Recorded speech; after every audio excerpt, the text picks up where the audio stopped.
Long ago, in a kingdom far away, there was a king who fell in love with a beautiful princess. What the king did not know was that the princess had a secret. At night, she was a beautiful princess, yet when morning came, she turned into an old servant maid. She would be this way until the sun would set, and then she would turn into a princess again. At night, the king would try to win the princess's heart with gifts and kind words, but she would only respond to him in the way he had treated the old woman during the day. If he had been kind to the old woman that day, the princess would speak kindly to him in return that night. But if he had been harsh with the old woman, she would be silent that night.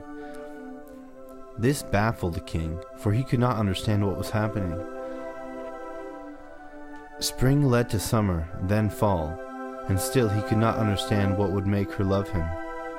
He became determined to woo the princess in more and more extravagant ways, convinced this would win her affection. During the day he would force the old servant woman to clean the castle till it sparkled, command her to prepare the finest food the kingdom could offer, and she'd work till her hands were raw. "Nothing is good enough for the princess," the king would say.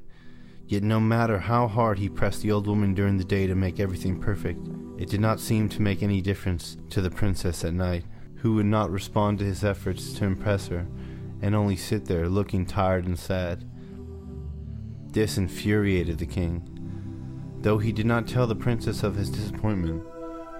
After she left that evening, he decided the very next night he would have the princess's love, and would not stop until he did. All the next day, he pressed the old woman to exhaustion, insisting she work harder than ever. "Everything must be just right," he scolded.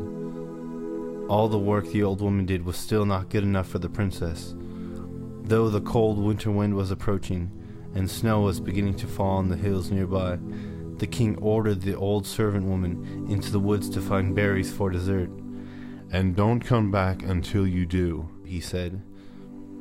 With downcast eyes, she strained to get up, basket in hand, placing the hooded cape over her shoulders, and slowly walked outside into the wind and cold. Evening came, and the king waited impatiently, pacing back and forth near the window of the castle, hoping for a glimpse of the princess. The snow began falling faster. "And where's the old woman with my berries?" he fussed. But soon he forgot all about the old woman, and only wondered what happened to the princess.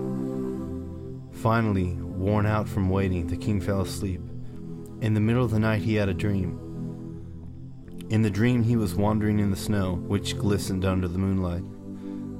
Up ahead he caught a glimpse of the old woman in her hooded cape, lying face down in the snow. He rushed to her side, turned her over, and to his horror saw not the old woman, but the princess in the old woman's hooded cape. "No!" he screamed at the top of his lungs, and jolted out of his sleep. He jumped out of bed and ran outside to his horse, driving straight up to the hills he saw in his dream. In the moonlight ahead, just as the vision had shown him, he saw a caped figure laying face down in the snow. He ran to her side, turned her over, and saw to his dismay that the one he had so cruelly sent out to find berries had been his very own true love.